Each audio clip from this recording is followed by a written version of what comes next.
እኔ እንደው የድንግል ማርያም ሕፃን ከመሆን በላይ የምፈልገው ነገር የለም። የእሷ ልጅ ሁኜ አድሎኝ ተገንቶ ነው።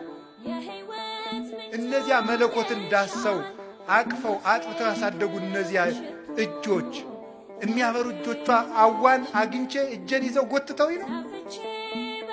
እግዚአብሔር የሰጠን እድል ነው እኮ እንደውም የድንግል ማርያም ልጅ መሆን የእሱም ትሕትናው ነው። የእኔ እናት ለእናንተ ምናት ትሆናችሁ ልጅ አልሆንም ይባላል። ነውር ነው በእውነቱ። ዓመተ ምሕረት ብለን እኮ መቁጠር የጀመርነው ድንግል ማርያም ከማኅፀኗ ክርስቶስ ከተወለደ ጀምሮ ምሕረት መቁጠር ያስጀመረችን እናት እመቤታችን። አንዱ ሔዋን እኮ ፍዳ መቁጠር ነው ያስጀመረች።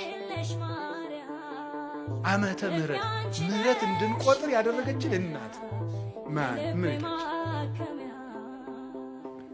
ዓይኗ ንጹሕ ጴጥሮስ ተሳሳተ ተብሎ ተጽፏል። ሐዋርያት ተበተኑ ተብሎ ተጽፏል። አብርሃም በደለ ተብሎ ተጽፏል። ማርያም ይህን አረገች ተብሎ አልተጻፈም።